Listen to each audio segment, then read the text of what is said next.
kegiatan merekam jika ini. Oh iya. Di SD 1 Rangadik, itu yang akan dibawakan oleh Bapak Asrianto tentang dimensi budaya positif untuk bangun karakter peserta didik. Nah, untuk kita menghargai waktu, maka untuk selanjutnya kami serahkan sepenuhnya kepada Bapak Asrianto. Jadi izin saya berdiri. Assalamualaikum warahmatullahi wabarakatuh.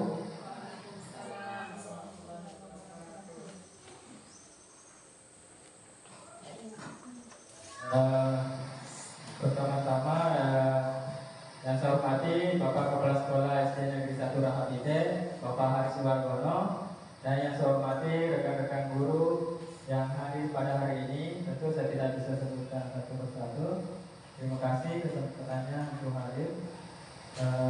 Puji syukur kita panjatkan kehadirat Tuhan Yang Maha Esa atas berkah dan limpahnya kita bisa berkumpul di tempat ini. Tentunya dalam sehat dan berbahagia. Salawat serta salam kita tak lupa juga curahkan kepada baginda Nabi besar Muhammad SAW. Semoga di hari-hari nanti kita mendapat syafaatnya. Amin ya rabbal alamin. Baik, saya lanjut. Kita akan membahas tentang diseminasi budaya positif. Apa itu diseminasi? Itu menyebarkan informasi tentang budaya positif. Budaya positif tentu kita sudah tahu. Budaya biasa kita lakukan kebiasaan-kebiasaan.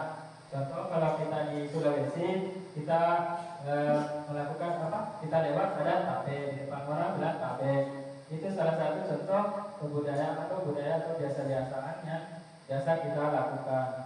Nah, itu ya budaya positifnya biasa yang ada di Sulawesi. Kita lewat di depan orang karena kita meyakini bahwa kita menghargai atau menghormati orang lain. Seperti itu. Lanjut, di sini dalam membangun budaya positif itu ada beberapa inti. Yang pertama, paradigma perubahan pelajar. 2, disiplin positif, motivasi, perilaku manusia dan nilai-nilai kebajikan universal, kebutuhan dasar manusia, keyakinan kelas, 5, posisi kontrol, dan segitiga restitusi. Ini adalah Bapak merupakan pelopor pendidikan, merupakan juga Menteri Pendidikan pertama. Beliau adalah Bapak Dian Dewantara. Ada konsepnya yang sering kita dengar itu adalah pendidikan itu adalah memberi tuntunan terhadap segala kuota kodrat yang dimiliki anak agar ia mampu mencapai keselamatan dan kebahagiaan setinggi-tingginya, baik sebagai manusia maupun sebagai anggota masyarakat. Artinya di sini tugas guru sebenarnya hanya menuntut, bukan menuntut murid. Tugas guru ini hanya menjadi contoh dan teladan baik bagi murid. Tentu itu ya. Ada istilahnya kita di depan itu memberi contoh, di tengah membangun motivasi atau memberi semangat. Terakhir itu kita harus memberikan motivasi dan semangat. Terus beliau juga konsepnya tentang budi pekerti. Budi pekerti itu adalah watak atau karakter yang merupakan perpaduan antara gerak pikiran, perasaan dan kehendak sehingga menghasilkan namanya tenaga atau karya. Jadi kita itu berpekerti itu perpaduan itu kita dari pikirannya kita terus perasaan hingga menjadi sebuah tindakan. Lanjut, kita sekarang kan menghadapi namanya perubahan belajar, yang mana sekarang kita anak-anak itu dituntut memiliki dimensi profil belajar Pancasila. Profil belajar Pancasila itu akan kita terapkan di sekolah ataupun nanti secara perlahan kita akan terapkan. Pembelajaran dengan paradigma baru merupakan pembelajaran yang orientasinya pada penguatan kompetensi, pengembangan karakter, dan penguatan karakter budi pekerti serta keterampilan yang sesuai dengan profil pelajar Pancasila. Dan diharapkan ini dapat diraih oleh murid yang didasarkan oleh nilai-nilai luhur Pancasila. Tentu kita tahu bahwa dasar negara kita itu adalah Pancasila. Dia memiliki juga 5 sila. Sama halnya dengan profil pelajar Pancasila, murid itu harus dituntut memiliki 6 dimensi, yang mana pertama beriman bertakwa kepada Tuhan Yang Maha Esa dan berakhlak mulia, mandiri, bernalar kritis, kreatif, bergotong royong dan berkebinekaan global. Diharapkan ini untuk harus tetap diterapkan karena setiap persen ini merupakan bagian dalam mewujudkan kurikulum merdeka yang akan kita segera terapkan di sekolah. Jadi perlahan-lahan juga kita akan menerapkan ini, belum tentu juga langsung kita terapkan, sedikit demi sedikit lah kita akan terapkan kurikulum merdeka. Dan dituntut tadi anak-anak untuk memiliki namanya profil pelajar Pancasila. Baik, kita masuk di disiplin positif. Disiplin positif itu ada teori kontrolnya atau teori pilihan berdasarkan dari Dr. William Glasser. Turunannya itu ada Anda tidak bisa mengontrol orang lain, hanya Anda yang bisa mengontrol Anda. Di sini ada makna disiplinnya, belajar kontrol diri dengan menggali potensi kita. Jadi kita mengontrol diri kita untuk menggali potensi agar mencapai tujuan, yaitu menjadi seorang yang akan kita inginkan berdasarkan nilai-nilai yang kita hargai, berdasarkan nilai-nilai atau keyakinan yang kita hargai. Terus di teori kontrol berikutnya itu semua berlaku memiliki tujuan. Tentu kita melakukan hal ini ada melakukan sesuatu itu memiliki tujuan, ya. Turunannya di situ kita melakukan berperilaku memiliki sebuah tujuan, berarti ada teori motivasi dari situ. Teori motivasinya yaitu untuk menghindari hukuman, untuk mendapatkan imbalan. Ini apa? Kedua teori motivasi itu, motivasi muncul dari luar, ya, karena kita takut ada hukuman. Kita melakukannya karena ingin mendapat imbalan. Nah, seperti itu, berarti itu motivasinya dari luar, bukan dari dalam. Terus untuk menghargai diri sendiri, turunannya nilai-nilai kebajikannya universal, terus ke keyakinan kelas. Artinya ini muncul dari motivasi intrinsik atau motivasi dari dalam. Lanjut di model berpikir menang-menang, kolaborasi dan konsensus menciptakan pilihan-pilihan baru. Ada 5 posisi kontrol di sini. Yang pertama penghukum, membuat rasa bersalah, teman, memantau, dan manajer. Turunannya di situ ada segitiga restitusi, yaitu menstabilkan identitas, validasi kebutuhan, dan menanyakan keyakinan. Lanjut di situ ada realitas atau kebutuhan kita berbeda. Kita berusaha memahami pandangan orang lain tentang dunia, padahal itu tidak boleh. Orang lain tentunya pandangan yang berbeda tentang dunia. Setiap orang memiliki gambaran berbeda.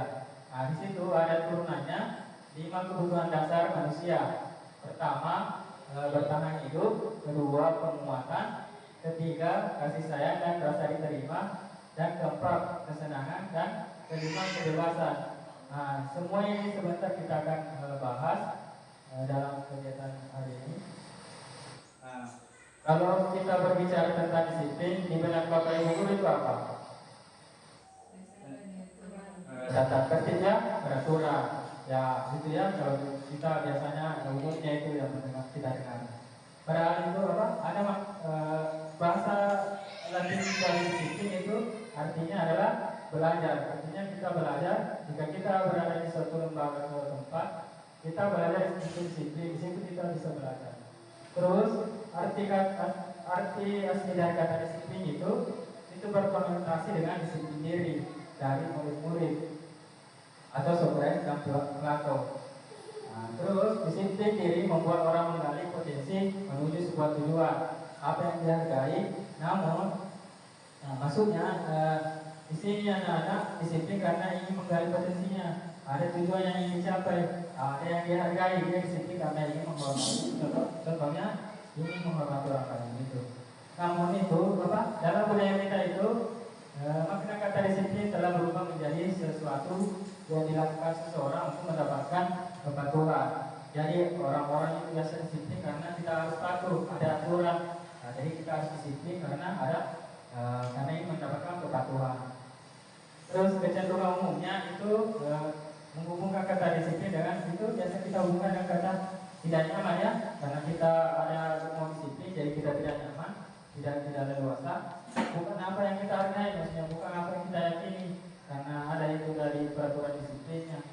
Terus atau apa tujuan yang kita ingin capai. Jadi itu ya kecenderungannya kita kata disiplin itu menyangkut tentang tidak nyaman. Bukan karena kita apa yang kita mau hargai, apa tujuan yang kita ingin capai. Mari lanjut. Di sini beliau juga ada beliau ini ada dua cara. Ada konsepnya lagi, itu tentang merdeka. Merdeka itu menurut dia itu artinya tidak hanya terlepas dari perintah. Artinya memang kita merdeka tapi tentu ada perintah, ya. Dan akan tetapi juga kita harus cakap untuk memerintah diri sendiri. Artinya kita bisa mandiri. Merdeka memang kita merdeka tapi tidak terlepas dari sebuah aturan atau perintah, dan kita harus kita untuk cakap untuk memerintah diri sendiri atau mandiri. Tentunya itu tentang kontrol kita sendiri. Baik, lanjut. Di sini ada teori motivasi perilaku manusia. Artinya semua itu perilaku manusia itu kita memiliki tujuan. Ada tujuannya berperilaku. Pertama itu untuk menghindari ketidaknyamanan. Itu muncul dari motivasi eksternal. Dia begini, apa yang akan terjadi apabila saya tidak melakukannya? Apabila saya tidak melakukannya, apa yang akan terjadi? Berarti itu dari luar, bukan dari dalam diri. Karena apabila saya tidak melakukannya, terus untuk mendapatkan imbalan dari orang lain, tentunya ini dari dorongan dari luar, bukan dari dalam diri atau motivasi eksternal. Apa yang akan saya dapatkan apabila saya melakukannya? Saya ingin mendapatkan apa dari misalnya dari teman saya begitu. Apabila saya melakukan berarti bukan dari dalam diri atau motivasi dari luar. Terus di sini ada itu untuk menghargai diri sendiri. Ini muncul berarti dari motivasi internal. Saya akan menjadi orang seperti apa apabila saya melakukannya. Saya akan menjadi orang seperti apa jika saya melakukan, berarti dia motivasinya muncul dari dalam diri. Ini adalah tujuan disiplin positif, yaitu motivasi dari dalam diri atau motivasi internal. Di sini ada teori pilihan atau ilusi kontrol atau ilusi yang kita dari guru. Pertama itu ilusi guru mengontrol murid. Padahal itu kita tidak bisa mengontrol murid, kita hanya bisa mengontrol dalam kepatuhan, karena kita tidak dapat memaksa murid untuk melakukan sesuatu jika murid memilih itu tidak melakukannya. Jadi sebenarnya itu murid yang memegang kontrol, kita hanya bisa mengontrol dia dalam kepatuhan. Jadi kita menyuruh dia melakukan sesuatu, tapi ada pilihannya murid, berarti dia ada motivasi dari dalam. Dia tidak dia memilih untuk tidak melakukannya. Terus ada juga ilusi kita bahwa kita memberikan kritik kepada orang yang membuat orang merasa bersalah itu dapat mengembangkan karakter. Padahal itu tidak merupakan identitas gagal, karena menggunakan kritik dan rasa bersalah itu dapat membuat anak-anak tidak bisa menjadi tidak memuaskan karakternya. Dia akan merupakan identitas gagal. Ketiga itu ilusi bahwa semua penguatan positif efektif dan bermanfaat. Tentunya di sini itu segala sesuatu usaha untuk mempengaruhi anak untuk melakukan sesuatu tertentu merupakan usaha yang untuk mengontrol murid. Penguatan itu maksudnya kita mempengaruhi, kita memberi penguatan untuk melakukan sesuatu. Mereka merupakan juga sebuah usaha untuk kita mengontrol murid, ya. Jadi itu belum tentu penguatan positif dan bermanfaat. Itu ilusinya kita bahwa kita memberikan penguatan, mempengaruhi untuk melakukan sesuatu. Padahal itu bagian dari mengontrol murid. Keempat, ilusi bahwa orang dewasa memiliki hak untuk memaksa. Kita digunakan sebagai orang dewasa di sekolah. Kita pasti berpikir bahwa kita memiliki hak tanggung jawab untuk membuat anak berbuat hal tertentu. Jadi ini apa ilusinya kita ya.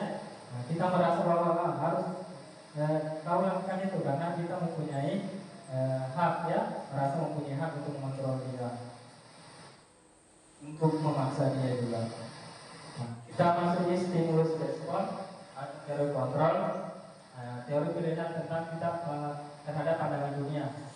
Nah, stimulus responnya, kita mencoba mengubah orang agar berpandangan sama dengan kita. Ada teori pilihannya bahwa kita berusaha memahami pandangan orang lain tentang dunia. Belum tentu kita sama mengenai tentang pandangan tentang dunia.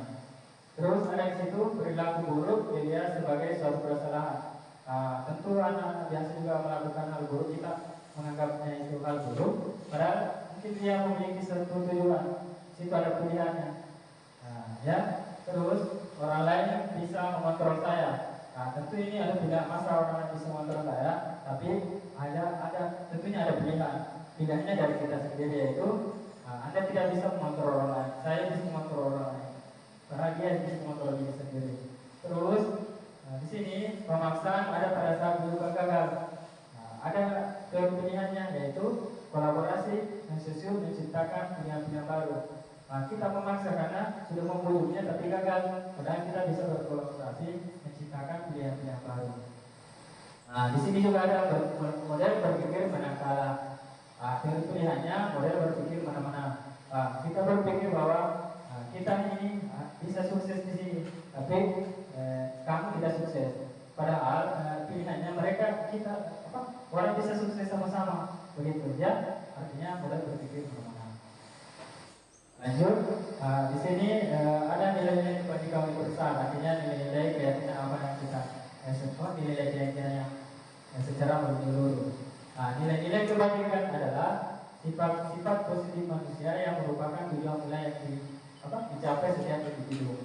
Ini adalah sifat-sifat positifnya manusia untuk mencapai tujuan mulia atau keyakinan yang ingin dicapai. Ya, terus nilai-nilai tersebut itu bersifat universal. Artinya dia bersifat menyeluruh untuk kalangan tertentu. Tentunya itu dalam dasar bahasa, suku, bangsa, agama maupun latar belakang. Artinya tidak memandang semua itu, artinya secara menyeluruh bisa dinilai. Terus setiap perilaku atau perbuatan itu memiliki suatu tujuan. Betul yang belajar pada teori kontrol. Ya, tentu kita berperilaku, berbuat sesuatu itu memiliki suatu tujuan tertentu. Tujuan yang ingin dicapai. Terakhir, dengan mengaitkan nilai kebajikan yang dimiliki seseorang, maka motivasi intrinsiknya akan terbangun. Maksudnya kita mengaitkan tentang keyakinan apa yang diyakini mereka. Jadi motivasinya terbangun. Saya ingin menghormati orang, motivasi dari lama saya harus menghormati orang.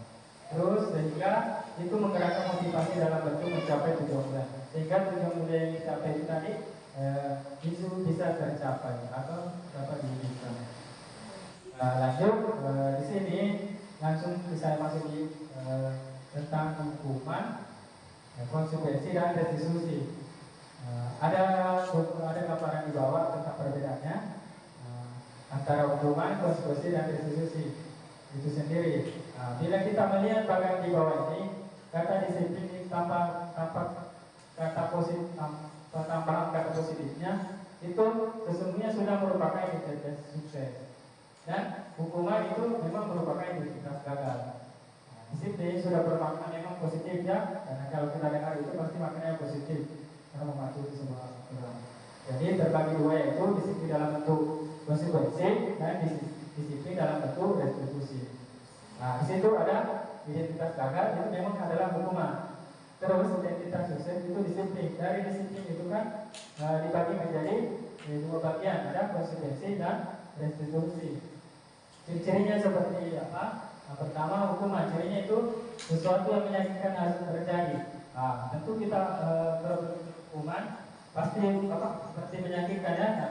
Biasa kita di sekolah, anak-anak tidak kerja tugas itu berdiri di depan kelas. Kalau konsekuensi itu sesuatu harus terjadi. Ya, tentu ada konsekuensi. Kalau melakukan ini harus kamu melap meja, kamu membuang menumpah air begitu. Ada konsekuensinya. Terus restitusi itu merupakan pilihan. Jadi kita di sini memberikan memilih untuk apa yang dia ingin pilih, maksudnya dari kesadaran dirinya dia ingin sesuatunya itu kepada dirinya apa. Terus tidak nyaman untuk murid. Memang kalau hukuman kan tidak nyaman untuk murid dan bisa berlaku jangka panjang. Ya, karena kalau kita sudah menghukum begitu, biasanya kan dia mengingatnya dan sehingga kalau masuk lagi kan biasa dia tidak nyaman. Karena itu tadi pernah dihukum. Terus konsekuensi tidak nyaman untuk murid, tapi itu dalam jangka waktu pendek. Dalam jangka waktu pendek. Terus karena hanya sementara. Kamu menumpah air di meja langsung lap, itu konsekuensi. Terus kalau mau menguatkan di restitusi, itu menguatkan untuk murid dalam jangka waktu panjang. Artinya kita memberikan penguatan-penguatan positif, tentunya akan berjangka panjang untuk murid dan akan selalu. Terus di hukuman ciri-cirinya itu korban mendapatkan keadilan. Contohnya untuk dengan siapa ya? Rizky dipukul, di sini Rizky kan korban. Terus korban dia mendapatkan di bawah, itu sudah dihukum sama guru, jadi dia merasa adil. Dia korban, dia merasa adil. Dan kalau di konsekuensi, korban bisa diabaikan. Artinya kalau sudah dikasih konsekuensi, itu korban dia sudah diabaikan. Kita hanya fokus di pelaku. Terus kalau restitusi, korban bisa mendapatkan ganti. Ya, artinya bisa mendapatkan pilihan-pilihan. Kalau saya melakukan ini, ada yang akan saya ada pilihannya seperti itu. Terus kalau kalau hukuman murid akan tersakiti, artinya dia tersakiti karena kita memberikan hukuman fisik ataupun verbal. Terus di konsekuensi penguatan hanya bertahan dalam waktu pendek.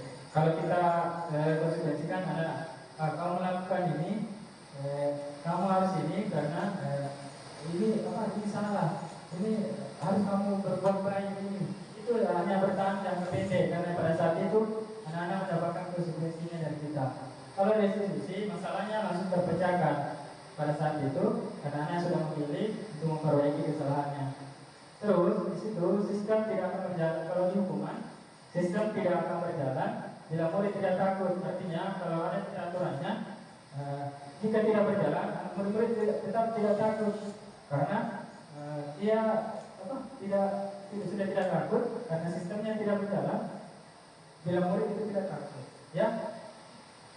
Terus kalau di konsekuensi memerlukan monitoring, artinya kita memantau terus, ya, dan supervisi terus menerus dari guru.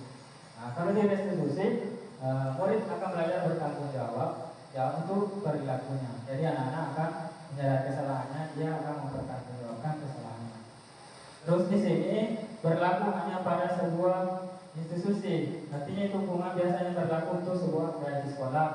Jadi kalau sudah di lingkungannya itu sudah tidak berlaku lagi. Jadi hukuman seperti itu. Kalau sudah berada di kehidupan nyatanya kan dia sudah berada di sekolah, di rumah kan tentunya hukuman tidak berlaku. Dia dibuat di sekolah atau di lembaga. Terus di konsekuensi membantu penerapan mengikuti peraturan dalam saja. Kita hanya membantu supaya dia bisa menerapkan aturan itu karena kita sudah memberikan konsekuensi. Terus kalau di restitusi kita fokusnya pada pemecahan masalah, tentu dalam jangka waktu panjang. Kita fokus di situ apa solusinya sehingga masalahnya sudah terpecahkan dan berlaku dalam jangka panjang. Kalau di peraturan ciri-cirinya adalah peraturannya ini adalah kamu harus ini kamu harus datang tepat waktu, gitu. Apa peraturannya?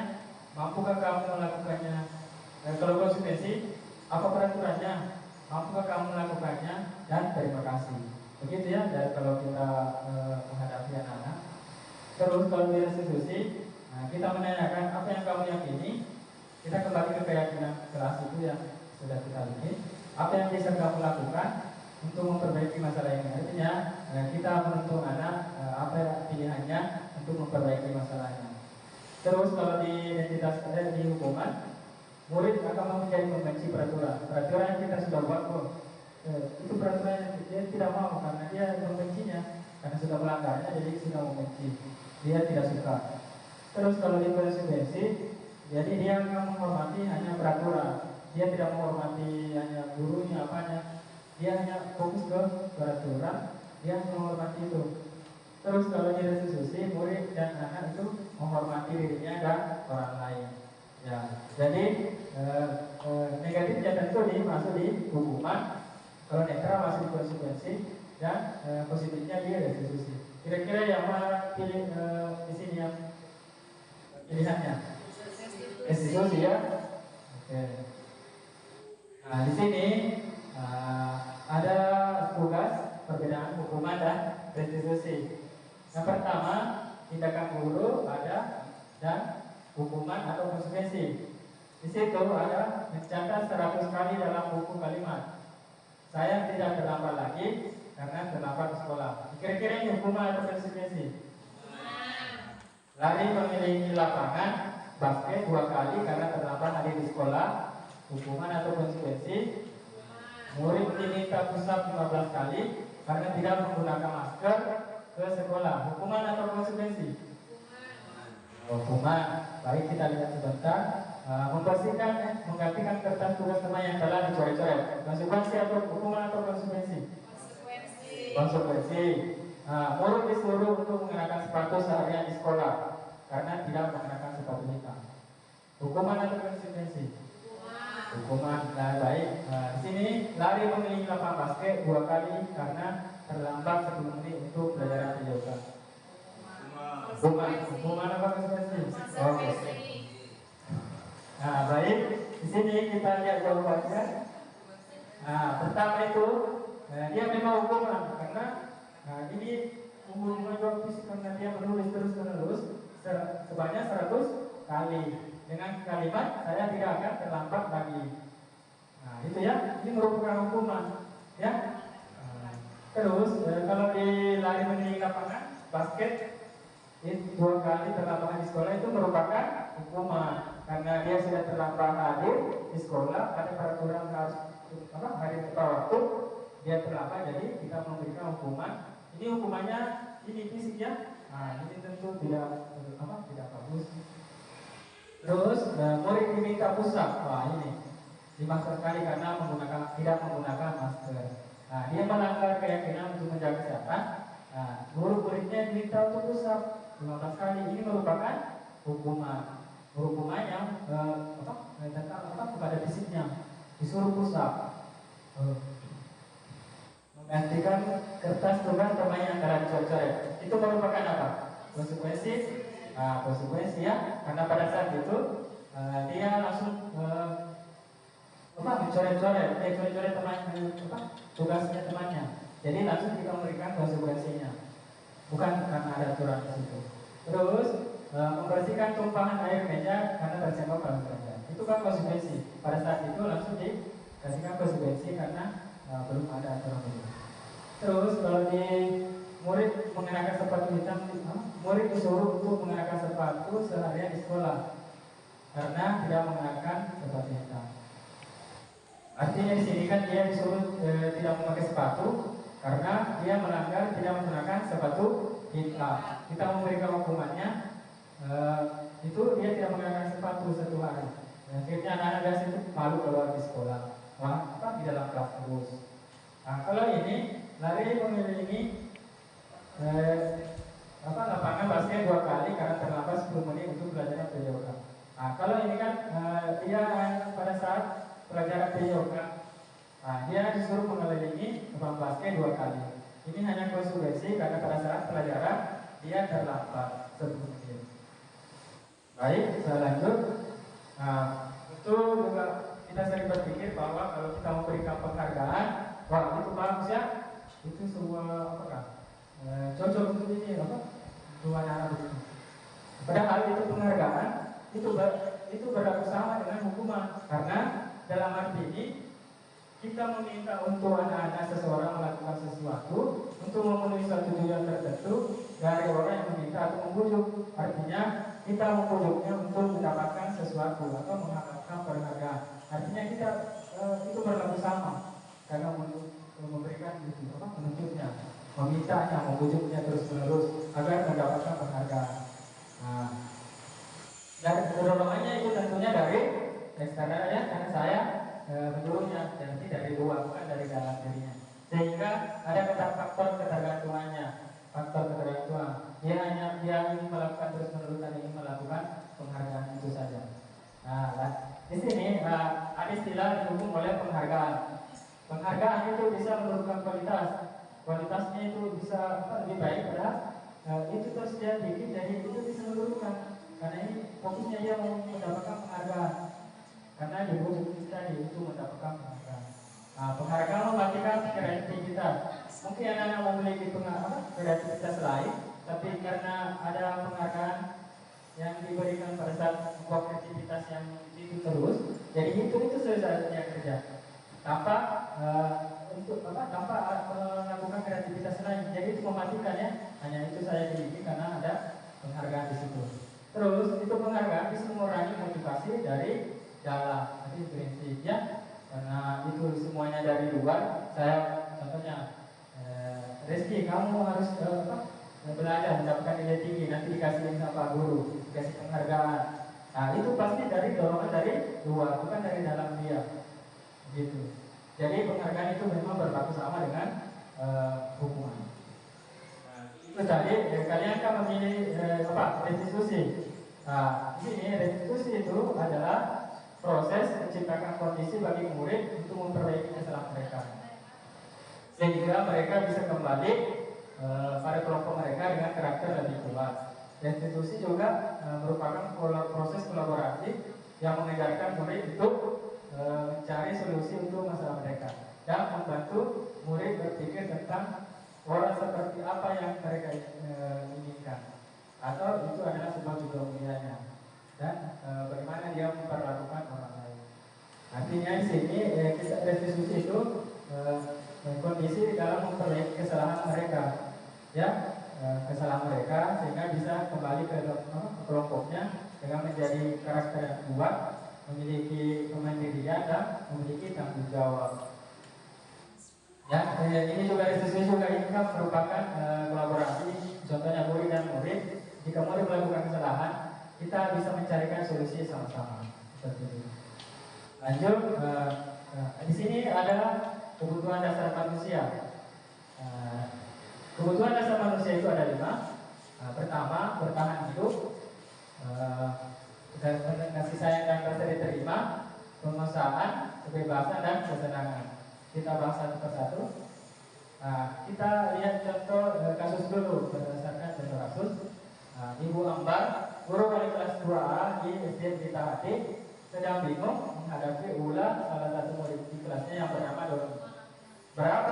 Beberapa anak di kelas 2A datang padanya dan mengeluhkan Doni yang seringkali meminta bekal makan siang mereka dengan dipaksa. Jika Anda menghadapi situasi seperti Ibu Ambar, apa yang Anda lakukan kira-kira? Kita identifikasi dari kebutuhan-kebutuhan dari Doni. Di sini kan ceritanya Doni dia melakukan teman-temannya mengeluhkan Doni karena seringkali dia meminta bekal makan siang dengan memaksa teman-temannya, gitu ya, sehingga dia bingung, gurunya bingung.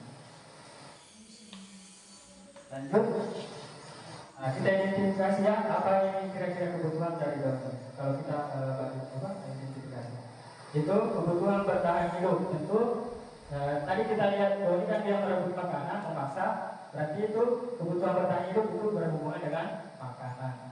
Selain itu kan ada ya, kebutuhan bertahan hidup itu adalah bersifat fisiologis untuk bertahan, misalnya kesehatan, rumah dan makanan. Contohnya dalam kasus Doni tadi, apabila Doni menjawab ketika ditanya Ibu Ambar karena dia lapar dan orang tuanya tidak membawakan bekal makan siang, maka kebutuhan dasar yang berusaha dipenuhi oleh Doni adalah Tuhan bertahan hidup, karena dia memaksa untuk mengambil makanan teman-temannya. Di situ ada kebutuhan untuk bertahan hidup. Terus yang kedua itu kebutuhan rasa kasih sayang dan rasa diterima. Artinya kebutuhan ini itu menyangkut tentang psikologis. Kebutuhan ingin untuk disenangi dan diterima meliputi kebutuhan akan ada koneksi sosial. Kebutuhan untuk memberi dan menerima kasih sayang itu merasa menjadi bagian dari satu kelompok atau kita kan makhluk sosial, pasti ada koneksi sosial juga. Kebutuhan ini juga meliputi keinginan untuk tetap terhubung dengan orang lain. Maksudnya kita bisa berhubungan teman, keluarga, istri, anak, tentu dengan tempat teman kerja, dengan binatang pelihara boleh. Ya. Terus kalau kita identifikasi kasus Doni, jika Doni menjawab alasannya karena dia merasa senang temannya, dia merasa senang mengganggu temannya karena jadi dia memperhatikan dia. Artinya dia dia diterima di situ karena ingin diperhatikan, ya, seperti yang mencari kasih sayang. Dia membutuhkan namanya perhatian juga, ya, membutuhkan rasa diterima di situ di kelasnya. Nah, ketika temannya melaporkan tindakan itu pada gurunya, dan gurunya memberitahu orang tuanya, sehingga orang tuanya jadi memperhatikan dia. Jadi selain guru, dia membutuhkan juga perhatian dari orang tuanya. Nah, maka kebutuhan dasar yang sedang dipenuhi oleh Doni adalah kebutuhan kasih sayang dan rasa diterima di sekolah, di dalam lingkungannya. Ingin diterima, membutuhkan rasa kasih sayang dan rasa diterima. Terus lanjut, kebutuhan yang ketiga itu pemesan. Kebutuhan ini berhubungan dengan kekuatan untuk mencapai sesuatu. Ya, ini ya pemesan kekuasaan. Itu menjadi kompeten, menjadi terapi dan bisa diakui dalam bentuk prestasi dan keterampilan, dan didengarkan dan memiliki rasa harga diri. Keinginan, kebutuhan ini itu meliputi keinginan dianggap berharga, bisa membawa perbedaan, bisa membawa pencapaian, bisa diakui dan dihormati, dan keinginan untuk meninggalkan pengaruh. Artinya anak-anak ini memiliki kebutuhan dasar pemesan tinggi, ya. Contohnya ini menjadi selalu pemimpin di dalam kelas. Contohnya di dalam kelas kan anak-anak biasa ini merasa dirinya berkuasa semua. Seperti Rizky kan biasa dia memukul temannya, mengganggu temannya di kelas. Dia ingin seperti menjadi pemimpin di dalam kelasnya, tolong ceritanya. Dalam kasus di atas, apabila Jomi jawabannya adalah merasa hebat karena temannya jadi takut dengan dia dan menuruti keinginannya, seperti itu tadi ya, kasus seperti Rizky. Maka sebetulnya dia itu membutuhkan kebutuhan dasarnya akan kekuasaan. Kita masuk di kebebasan. Kebutuhan itu bebas adalah kebutuhan akan kemandirian. Berarti kalau kita bebas berarti berhubungan dengan mandiri. Ada otonom atau memiliki pilihan dan mampu mengendalikan arah hidup. Anak-anak dengan kebutuhan kebebasan tinggi itu memiliki pilihan, yaitu bebas. Mereka perlu banyak bergerak, suka mencoba-coba dan terlalu terpengaruh orang lain yang senang mencoba hal yang menarik. Itu biasa anak-anak juga kita menjelaskan, karena ada yang tidur, malas-malasan, kita menyuruhnya di depan, menulis di depan. Biasa anak tidak memperhatikan, tidak mau mengikuti karena dia merasa ingin bebas. Dan jika kita identifikasi dari kasus Doni, bahwa dia merasa bosan karena dia bosan, seperti kelas di sekolah kita, di kelas kita. Dia merasa bosan dengan bekal makanan yang dibawakan oleh ibunya dari rumah, karena ibunya selalu melakukan selalu membawakan bekal yang sama. Jadi dia ingin bebas, tidak mau itu terus. Sama juga ada murid kita, dia ingin bebas, dia bosan, jadi dia membutuhkan kebebasan. Dia melakukan tidur-tiduran, malah disuruh naik untuk menulis di tempat tulis. Dia karena dia merasa ingin bebas. Terus kesenangan, kebutuhan kesenangan adalah kebutuhan untuk mencari kesenangan. Ya tentu ya, kita semua perlu memang mencari namanya kesenangan. Itu dengan bermain dan tertawa kalau misalnya anak kita. Bayangkan hidup kita tanpa kenikmatan, betapa menyedihkan ya. Anak-anak dengan kebutuhan dasar kesenangan yang tinggi biasanya ingin menikmati apa yang dilakukan. Biasanya mereka suka permainan atau mengoleksi barang, suka bergurau dan suka melucu dan juga mengemaskan. Ya, jadi atau mereka masih terlihat lucu dan bahkan mereka bisa bertingkah laku buruk. Nah, dalam kasus Doni itu, ketika Doni menjawab bahwa ia melakukannya karena iseng saja dan ia menikmati ekspresi sapa teman-temannya yang kesal karena dia mengambil makanannya. Dari ekspresi teman-teman itu dia merasa senang, dia lucu melihatnya. Nah, sama halnya juga kalau kita di kelas itu, biasa itu mengganggu temannya, karena dia senang melihat temannya itu menangis, melihat temannya tertawa. Jadi dia melakukan itu karena membutuhkan kesenangan. Jadi itu lanjut, kita masuk di keyakinan kelas. Keyakinan kelas, mengapa tidak peraturan saja? Mengapa keyakinan kelas? Kalau peraturan kan biasa kita bikin sendiri, guru melibatkan juga anak-anak kita. Jadi semua maunya kita. Peraturannya harus datang ke waktu. Anak-anak mungkin bilang, datang ke waktu. Tanpa kita melibatkan mereka. Ya, terus itu keyakinan kelas memang harus universal. Maksudnya kita menyuruh ya tanpa harus kalangan tertentu. Nah, mengapa kita memiliki peraturan tentang penggunaannya saat mengendarai kendaraan roda 2 atau motor? Apa jawabannya kalian? Kemungkinan itu jawabannya adalah untuk keselamatan. Tentu ada yang lain juga ya. Apa kira-kira? Keamanan ya. Terus mengapa kita memiliki peraturan tentang menggunakan masker, mencuci tangan setiap saat? Karena kita meyakini bahwa ada untuk menjaga kesehatan dan keselamatan diri sendiri maupun orang lain.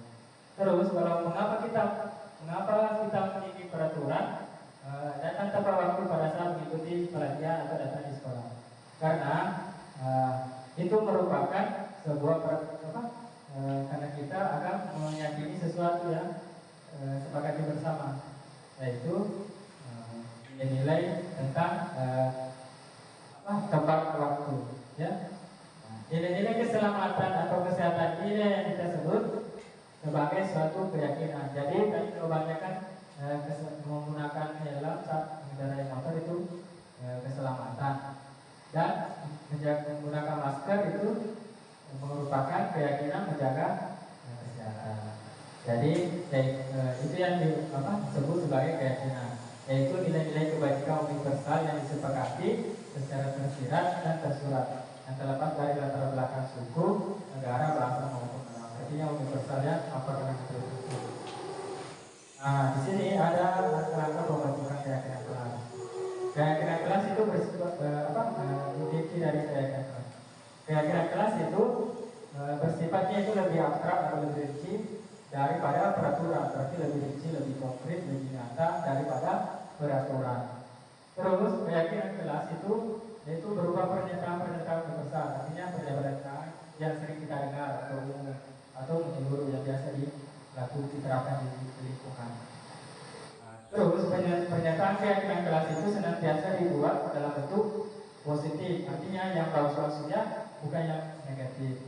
Pernyataannya itu seperti membuang sampah pada tempatnya, menggunakan helm pada saat mengendarai motor. Itu keselamatan. Itu dalam bentuk positif ya. Terus kalau keyakinan kelas itu hendaknya tidak terlalu banyak. Jangan terlalu banyak karena susah diingat. Tidak terlalu banyak sehingga mudah diingat maksudnya. Ya, kalau banyak kan susah diingat. Ya. Dan bisa dipahami oleh semua warga kelas, sehingga kita membuat keyakinan kelas itu kita harus melakukan dengan melalui bersama-sama ya. Terus dari semua warga kelas hendaknya berkontribusi, maksudnya saling menyampaikan pendapatnya, saling terlibat semua dalam melalui kegiatan curah pendapat, artinya dia menyampaikan pendapatnya, keyakinan kelasnya. Dia menginginkan impiannya kelasnya seperti apa. Dari situ kita bisa membuat keyakinan. Terus bersedia meninjau kembali keyakinan kelas dari waktu ke waktu. Saya sudah membuat kembali keyakinan kelas. Karena berhubung anak kelas 5 sudah naik kelas 6, jadi saya membuat peraturan keyakinan kelas. Tentu nanti saya akan memperbaikinya dari waktu ke waktu, tahun ajaran baru. Jika ada juga anak-anak yang sudah naik di kelas 6. Lanjut.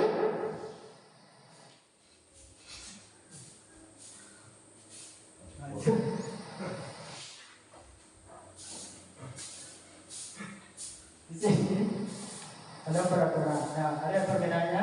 Yang mana peraturan, yang mana keyakinan kelas ya. Yang mana peraturan, yang mana keyakinan kelas. Di sini selalu mengembalikan buku ke tempatnya. Apa yang keyakinan kelas? Apa yang kira-kira? Dilarang mengganggu orang lain. Itu keyakinan kelas apa? Ya, menghormati orang lain. Kalau hadir di sekolah 15 sebelum bulan berkaya dimulai, disiplin tepat waktu ya. Terus dilarang melakukan kekerasan. Keyakinan kelas apa kira-kira ini? Dilarang menggunakan narkoba. Keyakinan kelas apa yang diyakini kalau kita tidak menggunakan narkoba? Bergantian atau menunggu giliran? Iya betul. Iya masuk bisa diantri dengan saya. Nanti kita lihat. Dan gunakan masker. Itu keyakinan apa kalau itu ada kesehatan. Jangan berlari di kelas atau di koridor. Kita lihat ya. Itu yang pertama memang kita memberikan buku pada tempatnya itu merupakan keyakinan tanggung jawab. Kita tidak mengganggu orang lain itu berarti keyakinan kita untuk menghormati orang lain. Kita hadir di sekolah dengan tepat waktu berarti kita menghormati orang lain yang sedang belajar dan kita berkomitmen bahwa ada aturan bahwa kita harus hadir tepat waktu sebelum 15 menit pembelajaran. Terus kalau dilarang melakukan kekerasan kan kita meyakini bahwa kita menjaga keselamatan orang lain dan serta menghormati orang lain. Kalau tidak mengganggu orang lain kan kita memukul atau apa itu menyangkut dengan keselamatan dan menghormati orang. Terus kan kalau kita dilarang menggunakan narkoba, tentu kita harus menjaga keselamatan itu dalam berhubungan dengan kesehatan. Berganti atau bergiliran, ya kita tentu menghormati orang lain. Kalau kita antri langsung ambil antri orang lain kan itu tidak menghormati orang, tidak menghargai orang lain. Dan tentu kita harus bersabar untuk menunggu antrian atau menunggu giliran. Nah ini kan kalau menggunakan masker pasti kita tahu, kita meyakini bahwa kita harus menjaga kesehatan dan keselamatan. Tentu menjaga keselamatan juga orang lain. Jangan berlari di kelas atau koridor. Itu pasti anak-anak kan suka berlari di di kelas. Berarti dia tidak meyakini bahwa ada keselamatan dan keamanannya. Berarti jangan berlari di kelas atau koridor itu merupakan keyakinan keselamatan dan keamanan. Di bab sini akan membangun kode positif.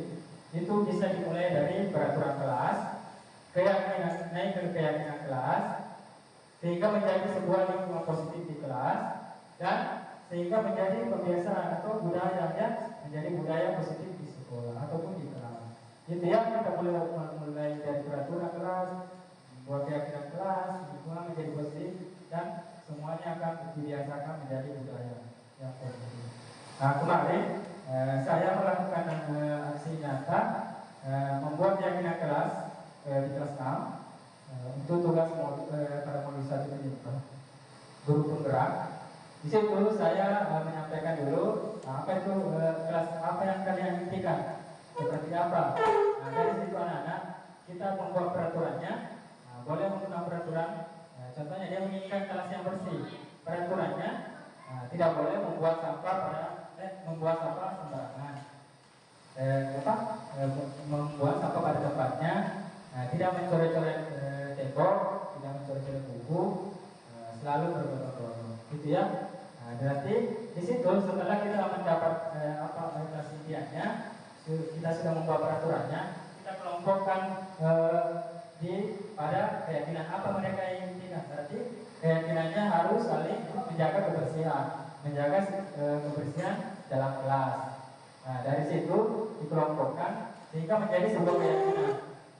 Tentunya mereka menyampaikan semuanya melalui surat pendapatnya, karena ini tentu dari kesadaran dirinya mereka apa yang harus diyakini bersama-sama. Ya, terus setelah itu kita dapatkan peraturan-peraturan, tapi kalimatnya masih negatif. Nah, tugas saya memperbaiki menjadi positif ya, sehingga kita bisa menempelnya di dalam kelas dan mudah dilihat, sehingga anak-anak memperhatikan itu. Dari situ, setelah saya membuatnya dan anak-anak sudah menempelnya, saya memberikan kesempatan atau setiap anak untuk menandatangani kesepakatan ini.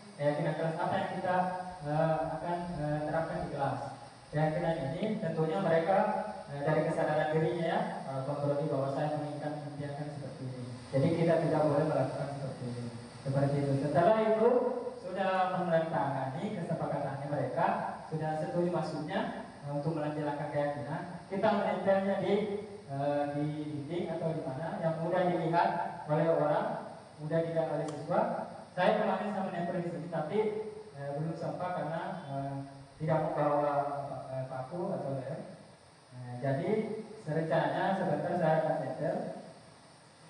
Jadi itu ya proses pembuatan dalam membuat keyakinan kelas melalui sudut pendapat, kita mengelompokkan kalimat negatif itu juga menjadi positif, kita setujui bersama, dan kita tempel dan mudah dilihat anak-anak atau mudah dilihat. Kita masuk di 5 posisi kontrol. Di situ 5 posisi kontrol itu ada teori dari Dr. William Glasser, itu melalui berkesimpulan bahwa ada 5 posisi kontrol yang ingin diterapkan seorang guru ya, dan juga orang tua ataupun atasan dalam melakukan kontrol dalam lembaga ini kan. Dan juga di sekolah kan ada kepala sekolah, ada guru ya. Itu merupakan bisa dia tempatkan posisinya di mana, 5 posisi kontrol. Yang pertama itu yaitu posisi penghukum, pembuat rasa bersalah, ada posisi teman, pemantau, dan manajer. Dari 5 ini kita akan jelaskan atau kita tinjau. Kita masuk di posisi penghukum. Seorang penghukum bisa menggunakan hukuman fisik atau hukuman verbal. Kasih kalian paham ya. Biasa kalian menyuruh berdiri di kelas karena tidak mengerjakan PR-nya, ataupun kita mengata-ngatai karena kamu melakukan ini, kamu tidak tahu gitu ya. Ini sebuah kesalahan besar begini ya. Kita mengata-ngatai tentunya biasa kita tidak kontrol itu ya, bisa menyakitkan. Biasanya itu guru akan berkata, ini ada kata-kata yang biasanya guru saya di modul itu patuhi aturan saya atau awas. Jadi kita seperti mengancam, ada peraturan, patuhi cepat ini aturan. Kalau tidak awas, kamu akan saya suruh berdiri di depan selama 10 menit. Begitu ya. Begitu dia seperti kata guru. Biasa kita mengatakan kata-kata ya, kamu saya salah. Artinya murid ini tidak pernah benarnya, ya. Dia hanya selalu saja melakukan kesalahan. Biasa kita itu ya, ada memang kan murid juga memiliki karakter yang berbeda. Jadi di sini kita juga harus mempunyai kontrol yang banyak gitu ya, posisi penghukum. Dan biasa juga mereka pasti selalu yang terakhir selesai. Biasanya kita inginkan biasa pulang atau biasa mengerjakan tugas. Anak-anak coba kumpul tugasnya. Yang pasti ada yang terakhir. Biasanya begitu ya. Yang bilangnya kita bilangin biasa begini. Kamu selalu terakhir selesai. Langsung bilang kata tidak terkontrol sembarang kita bilang. Begitu ya. Jadi guru di sini biasanya itu hanya percaya hanya ada satu cara agar pembelajarannya bisa berhasil, yaitu dengan cara dia. Begitu tadi harus selesai tepat waktu kerjakan tugas dibawa di depan guru. Kalau tidak, saya hukum, saya menyuruh berdiri. Gitu ya, posisi penghukum. Kita masuk di posisi pembuat merasa bersalah. Posisi di sini biasanya guru akan bersuara dalam guru. Kenapa kamu? Begitu ya. Sebentar kita lihat kata-katanya biasa. Terus pembuat rasa bersalah itu membuat pembinaan, ya. Membuat orang yang merasa tidak nyaman, kayak kita tidak nyaman itu anak atau kata bisa begitu ya. Atau dia biasa rendah diri. Kata-kata yang biasa keluar itu memang biasa betul, ya. Akan seperti begini. Ibu sangat kecewa sekali dengan kamu. Artinya ibu seperti itu, dia kecewa sama muridnya. Jadi anak-anak kayak merendah begitu. Dia merasa tidak nyaman. Berapa kali bapak harus memberitahu kamu ya? Artinya, saya dikasih tahu sama Pak Guru, jadi dia seperti kayak besar begitu juga, rendah diri. Dan terus kalau ini dia guru juga biasa berkata, gimana coba kalau orang tua kamu tahu kalau kamu berbuat begini?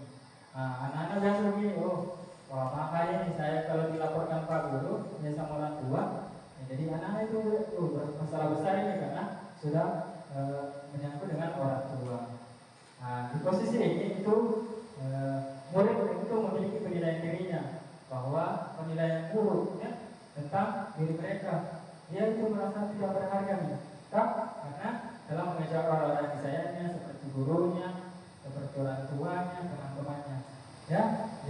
ya, pembuat merasa bersalah.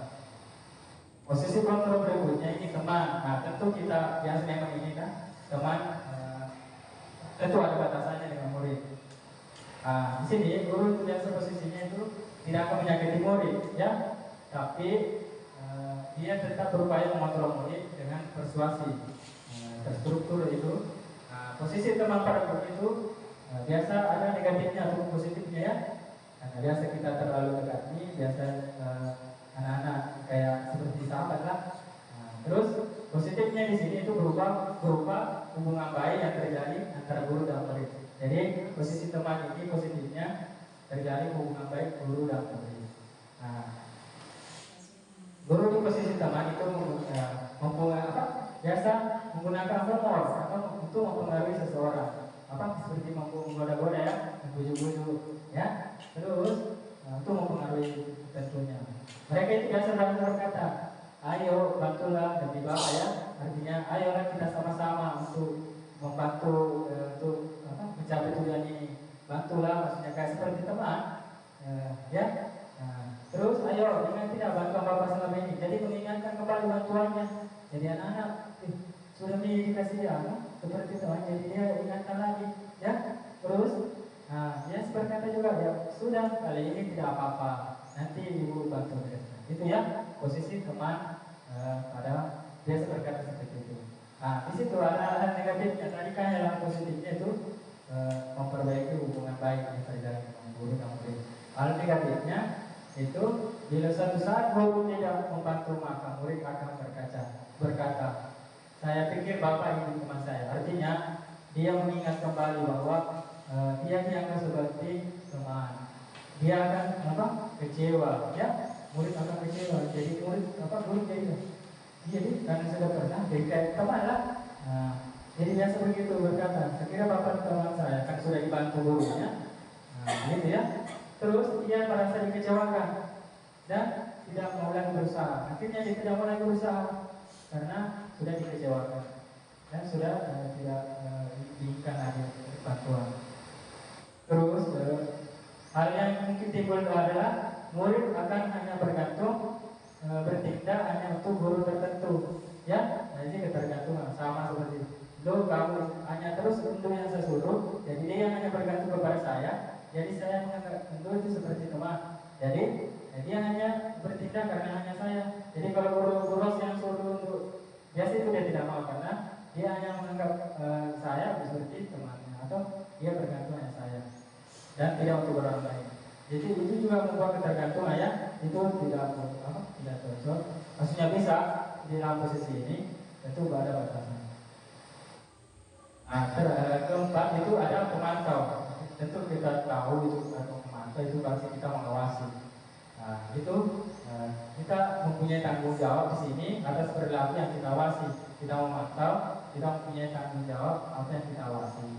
Yaitu tentunya berdasarkan peraturan-peraturan yang dan konsekuensi, ya. Nah, dengan menggunakan sanksi atau konsekuensi, kita bisa memisahkan hubungan kita pribadi dengan murid. Karena kita bilang dia melanggar aturan, ada konsekuensi ini, ada suratnya pelanggar, ada sanksinya. Di situ biasa guru diajukan pertanyaan guru biasa begini, peraturannya apa? Berarti kita kembali ke peraturan. Berarti kita hanya mengawasi dari peraturan orang yang melanggar peraturan. Nah, apa yang telah kamu lakukan? Nah, berarti dia melanggar peraturan. Kita hanya mengawasi itu. Sanksi atau konsekuensinya apa? Dari peraturannya kan ada pasti sanksinya melanggar aturan. Jadi hanya kita itu memantau, mengawasi murid-murid yang melakukan melanggar peraturan dengan memberikan sanksi atau konsekuensi. Nah, seorang pemantau saat itu mengadakan perhitungan. Biasanya kan kalau kita berapa kali melanggar aturan, ada catatan, ada data, yang dapat digunakan sebagai bukti atas perilaku seseorang. Gitu ya, berapa kali kamu ini dicatat, atau ada seperti stiker-stiker, ada stiker menangis, gitu ya.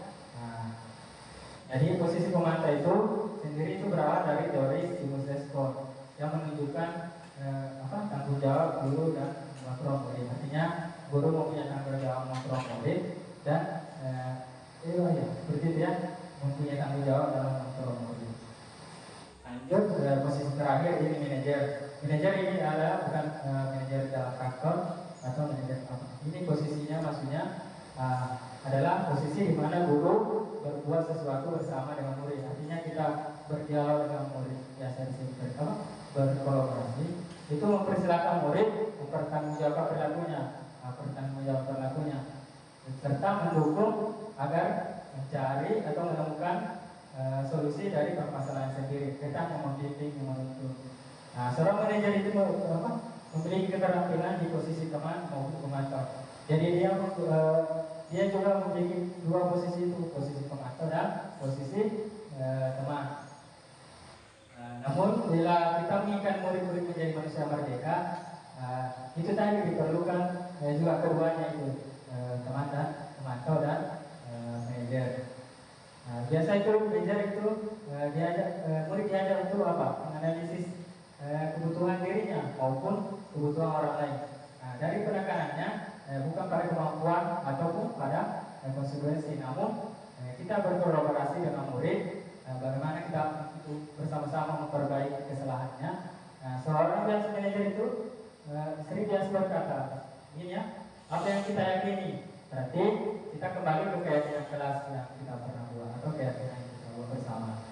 Apakah kamu meyakininya? Berarti apakah kamu meyakininya itu menghormati orang lain? Jika kamu meyakininya itu menghormati orang lain, apa kamu bersedia tidak memperbaikinya? Apakah kamu bersedia? Berarti anak diarahkan untuk memperbaiki kesalahannya. Jangan langsung kita memvonis ya kesalahanmu ini. Jadi kita memberikan kesempatan untuk memperbaiki kesalahan.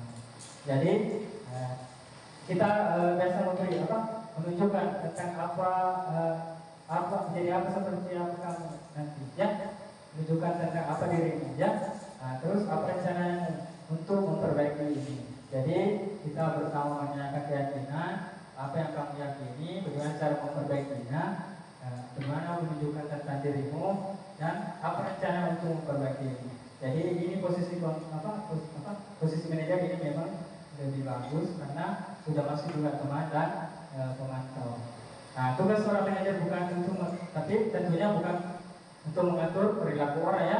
Kita hanya membimbing murid untuk mengatur dirinya, untuk memperbaiki kesalahannya tadi.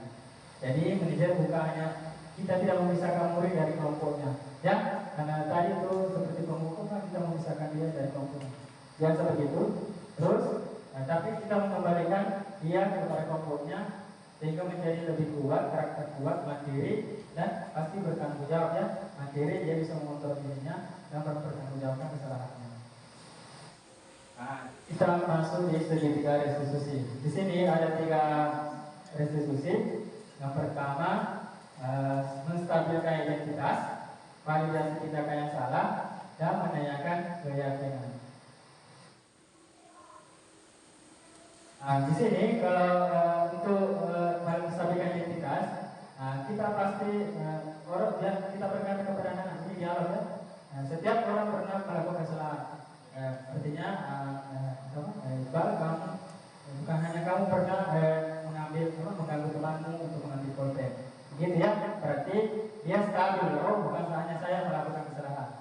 Tentu terus kita bilang pernah ada salah satu teman juga melakukan itu. Terus kita juga bisa memberikan bahwa tentu dia pernah melakukan hal-hal yang baik ya, hal-hal yang baik seperti sudah datang tepat waktu, gitu ya. Sehingga anak-anak di sini dia merasa stabil, dia bisa bahwa saya ini guruku sudah menjalin hubungan baik atau sedang berada di posisi manajer ya. Terus di sini kedua, kita memvalidasi tindakan yang salah. Kalau orang anak-anak kan melakukan tindakan itu tentu ada alasannya, ada tujuannya. Tentu kita tanyakan itu apa yang dia butuhkan, apa alasannya, karena saya ingin meminjam pulpen. Jadi kita carikan solusi. Apa solusinya? Kalau itu ingin mendapatkan pulpen, dia membutuhkan alasannya karena tidak ada pulpennya, berarti ada kebutuhan yang dia butuhkan. Terus kita mencari solusinya. Bagaimana cara mendapatkan kebutuhan itu? Ya, gitu ya. Terus kita lanjut menanyakannya keyakinan kelas. Keyakinan kelas apa yang kita pernah sepakati? Bahwa tidak mengganggu, harus menghormati orang lain.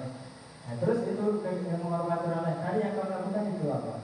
Tidak sesuai dengan keyakinan kelas karena saya mengganggu Iqbal, temannya tadi. Terus kamu ingin menjadi orang seperti apa? Kita lanjut tanya. Dia sudah memperbaiki kesalahannya, dia sudah menyadarinya, ada solusinya untuk memperbaiki itu. Terus dia kembali ke keyakinannya bahwa saya tidak meyakini saya melanggar keyakinan kelas. Jadi kita memperbaiki kesalahan. Kamu ingin menjadi seperti apa? Bahwa dia akan menjadi orang yang selalu menghormati orang lain. Begitu. Saya akan selalu menjadi orang yang disiplin seperti itu. Jadi ini saya juga sudah terapkan melalui skenario ini hanya skenario tentang ada 2 kasus. Saya sudah kerjakan ini. Ada kasus bahwa Iqbal itu tidak membawa alat tulis karena dia mengganggu temannya. Kira-kira ini dia melanggar keyakinan kelas apa ini? Tidak menghormati orang lain, dia mengganggu orang lain, atau dia tidak disiplin karena tidak membawa alat tulis. Dan di sini juga ada Rahma. Rahma di sini kira-kira dia tidak mengerjakan tugas di rumah, akan tetapi dia mengerjakan di sekolah. Terus pada saat kita sedang kerja bakti, jadi dia itu melanggar keyakinan. Dia melanggar keyakinan kelas, itu dia tidak disiplin karena tidak mengerjakan tugas dan tidak bekerja sama ya. Keyakinan kelas kita harus bertukang royong dan harus bekerja sama. Jadi di sini kita validasi semua ya, dari menanyakan menstabilkan identitasnya, validasi kebutuhannya, validasi tindakan yang salahnya, dan kita merubah anak-anak itu untuk kembali ke kelompoknya sehingga anak-anak bisa memperbaiki kesalahan. Dan pastinya tergantung itu dari kontrol dirinya. Jadi ini saja materi yang saya dapat sampaikan.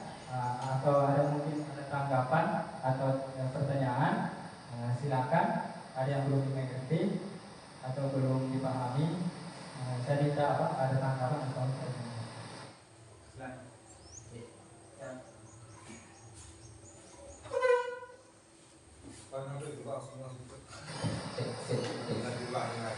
Ya, terima kasih.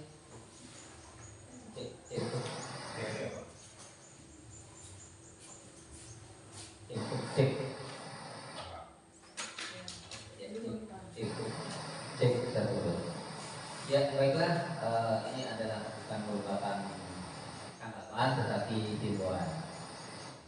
Ya, apa yang telah dipaparkan oleh Bapak Asyanto tadi sudah kita ikuti bersama bahwa mulai awal hingga akhir paparannya kiranya kita sebagai guru adalah sebagai manajer tadi ya, manajer itu adalah pengelola adalah bersumber bukannya kita untuk sebagai penentu, tetapi kita harus bersumber pada murid. Jadi kita kolaborasi dengan murid, apa yang telah dinyatakan ya, kita mengelola ruangan kelas dan lain sebagainya ya, tentunya ya kita bersyukur ya, kita tidak jauh-jauh istilahnya mendatangkan suatu seperti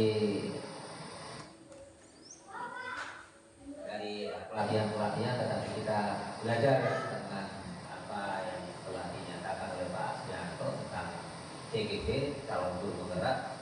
Itu merupakan suatu ya asumsi atau masukan di dalam sekolah kita.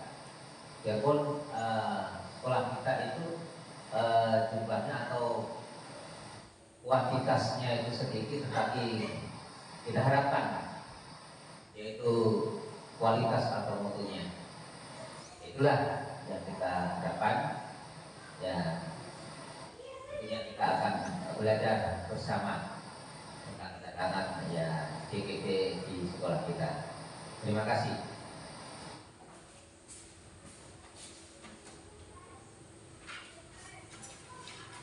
Jadi ini ada tanggapannya atau pertanyaan dari teman-teman guru yang belum dipahami karena dia ada terlalu cepat tadi atau yang belum jelas. Ini ada. Baik, kalau tidak ada, saya menyimpulkan sedikit bahwa kita di sini bersama-sama berkolaborasi untuk membangun budaya positif ini. Tentunya untuk dalam menguatkan karakter peserta didik kita, untuk membangun karakter peserta didik. Seperti yang saya sudah lakukan tadi kan ada langkah-langkah dari membangun budaya positif, dari peraturan kelas, keyakinan kelas menjadi lingkungan positif dan menjadi sebuah budaya. Jadi kalau saya bisa harapkan teman-teman guru juga bisa membuat sebuah keyakinan kelas melalui surat pendapat murid-muridnya, nanti diperbaiki, kalau kita diberi boleh ditempel ya, karena tapi tentunya disesuaikan dengan kelasnya ya. Anak-anak diminta kelas seperti apa yang kalian inginkan. Kemarin saya sekolah di kelas itu kan itu ini saling peduli, jujur, saling menghormati, tentang jaga kebersihan. Jadi itu yang saya sudah buat tapi sebelum tempel. Jadi kita di sini akan sama-sama membuat budaya positif. Tentunya kita dalam menghadapi juga murid-murid yang bermasalah, kita jangan merusak hubungan kita dengan murid. Kita tempatkan tadi ada posisi-posisi kontrol dulu tadi. Dan kita dalam melakukan dialog kepada murid yang melakukan kesalahan, kita bisa menggunakan segitiga restitusi. Ya, tapi itu tergantung dari murid karena karakter murid kita kan berbeda-beda ya. Tentu penanganannya itu juga berbeda-beda. Jadi mungkin itu saja. Terima kasih sudah hadir di hari ini. Berhubung juga waktu sudah mau Jumat. Sekian. Sekali lagi terima kasih partisipasinya. Wabillahi taufiq wal hidayah. Assalamualaikum warahmatullahi wabarakatuh.